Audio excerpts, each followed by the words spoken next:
As always, it's Rotus and Zibby with you this morning. Would love you to be a part of the conversation. So let us know what your thoughts are.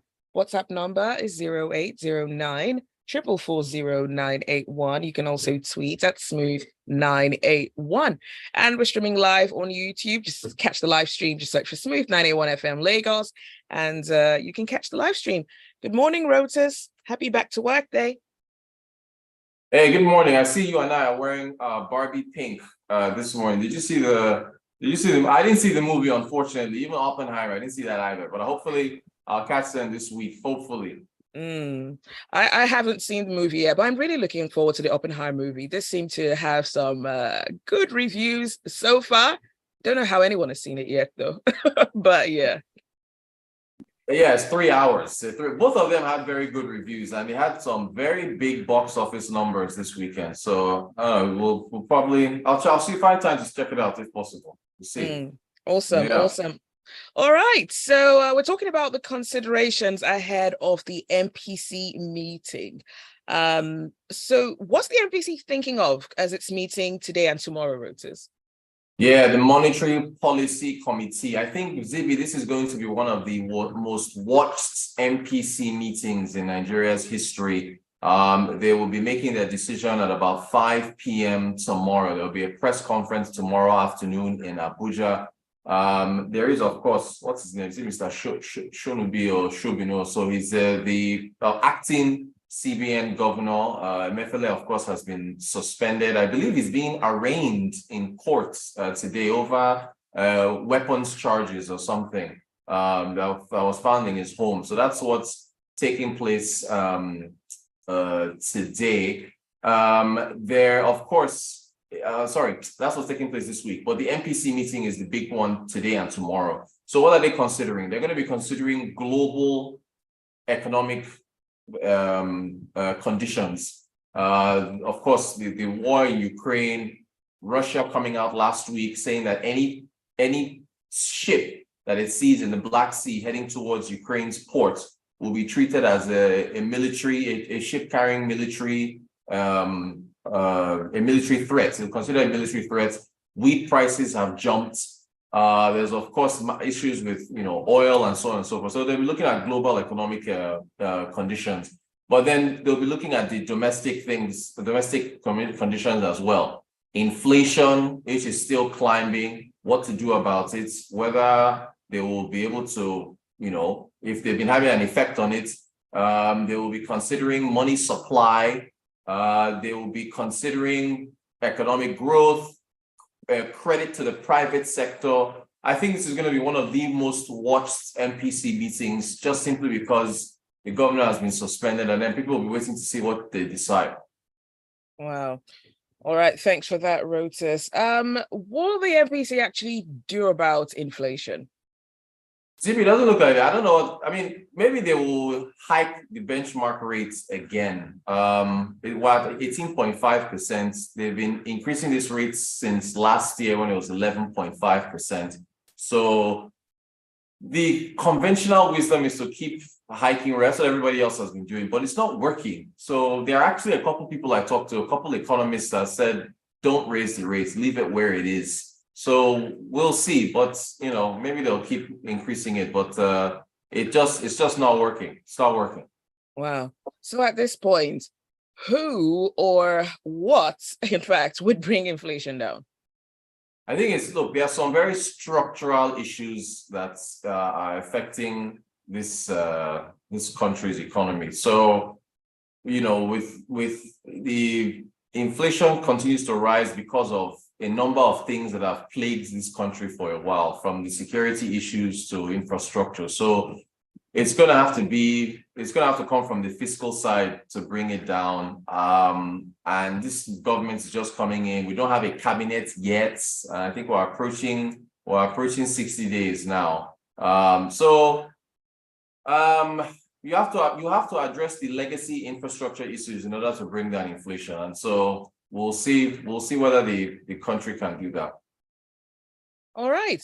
Well, let us know what your thoughts are. The WhatsApp number is 0809 4440981. You can also tweet at Smooth 981. And we're also streaming live on YouTube. It's Smooth 981 FM Lagos. Just to catch that live stream. Let's talk about money supply. What will the MPC do about that, Rotus? So that's another big one. Remember that money supply, the article that was in Nairametrics last week is at a historic high of like 63.4 trillion or so. There's a lot of money out in the system. And the FAC allocation, that is Federal Accounts Allocation Committee, they shared, or they had apparently 1.9 trillion roughly came in, and they only shared about 900 billion. They said they will keep the remaining 1 trillion because they don't want to pump too much money into the system because it's pushing up inflation. And that's because productivity is not matching that money supply. So you'll have way too much money chasing too few goods. I think they might decide to leave the cash reserve ratio where it is. CRR is one of the tools they use to try to manage money supply. Basically, it's 32.5%. So 32 naira 50 kobo of every 100 naira that the bank has to be kept with CBN. But banks have been complaining that CRR is too high, and the money they're keeping in CBN is not making it's not earning any interest. And they already recently just reduced the CRR for merchant banks from 32.5% to 10%. So I'm not really sure what they're going to do. They might leave it where it is because they are afraid that if they reduce cash reserve ratio for the banks, they'll pump way too much money into the system. So maybe they'll leave that as it is. Again, that's another thing that is a mystery. We'll see what they do tomorrow. Okay. Vice President Shettima is overseas today. What's on his agenda?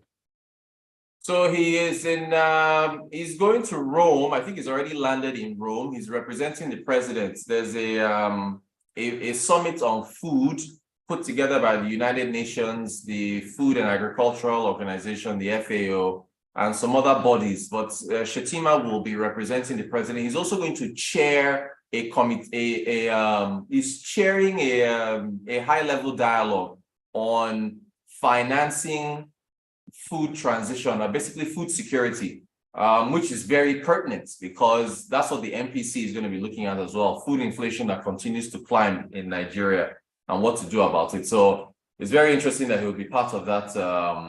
He will be part of that. And then after that, he's going to head to St. Petersburg. He's heading to Russia from there. This is the second annual, or is it the second annual? Was it last year or the year before? The Russia-Africa Summit. So Putin will be hosting a bunch of African leaders, which is crazy. I mean, there's a war going on. Russia is invading another country, killing people, but yet their economy is so strong and the impact they have on African nations is so powerful that they are still hosting a summit which African leaders are going to attend. So that's something else. So those are the two things he's going to be attending this week. I think he'll be back. He's already left. I believe he's already landed in what is it now? He's already landed in Rome, and he'll be back next week. Well, or at the end of the week. Okay. So the African leaders are like, we're staying out of it. This has nothing to do with us. Yeah, imagine that. They're still going. Can you imagine that? It just shows that shows you how when you have money and people depend on you. They're turning their eye from the war, and they're going. Oh, wow. Okay, let's look at a few messages coming through. Frank says, good morning. Hiking rates can only lead to high inflation because it impacts the supply side more than demand. Credit's not mainstream in Nigeria. It's mostly companies that have access to it to fund production. So as you hike rates, companies scale back on credit and output is reduced. This is why we need to be mindful of peculiarities before adopting what works elsewhere, hook, line, and sinker. Good point. Good point. Very good point. Okay, not exactly business, actually business related in some way. Those films are making money. Ohio, is that the name? Okay. He says, which films are those that have good reviews that you both want to watch? Oh no, I haven't seen them yet, but both Oppenheimer, which is Oppenheimer is apparently a very good movie about what's his first name? Is it James Oppenheimer or I think I just go with Jay. yeah, Jay Oppenheimer.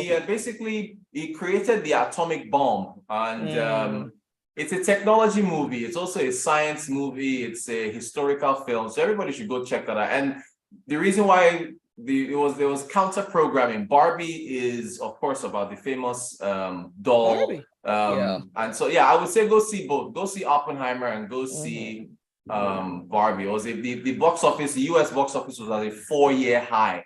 Wow. Basically with the amount of money they made this week. Yeah, it was they made about between the two movies, it was about $250 million just between the two of them this weekend.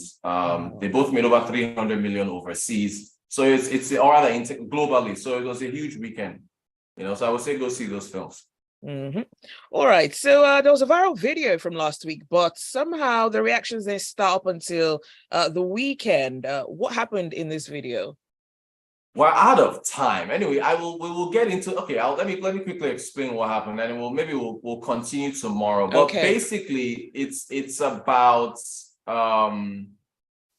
it's about made in Nigeria goods and how we need to promote them some more. There was this big influencer that has about 1 million followers on her Instagram. She was in Lagos, and there's this other person who has started imitating something to do overseas, asking celebrities what they're wearing and how much it costs.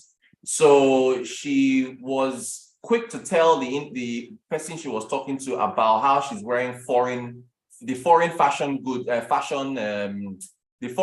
items that she was wearing. She was telling her, happily name dropping what she was wearing. And these are apparently very expensive things because I use Google Images to screenshot her shoes, her bag, and her jewelry. Between those three, I think she was wearing about 4 million naira worth of items. When it came to her dress, and they asked her to mention who the maker of the dress is. She said, well, I can't mention it because it's a Nigerian person and I don't want to give them free promotion. But in the same sentence, or in the same question, you had already given out the names of the foreign brands. So she got a lot of heat. I mean, it was so bad that she disabled the ability to tag her on Instagram. We've run out of time. There's a lot here. There's a lot to talk about. We'll jump more into it tomorrow and give everybody. So it's a conversation about Nigeria's love for foreign goods and the need to promote made in Nigeria products and the challenges the fashion industry is facing. So we'll get more into that tomorrow. We'll continue there. Everybody save your comments and your thoughts for made in Nigeria and supporting made in Nigeria goods tomorrow. All right. Well, thank you so much for your messages, for listening. And of course, thanks, Rotus. I can't wait to speak about this tomorrow. I'm absolutely looking forward to it. Have a brilliant day ahead. All right. Thanks. You too, Zibby. Take care. All right. That's it for Business Express. Do stay with us. There is a lot more to come on the Smooth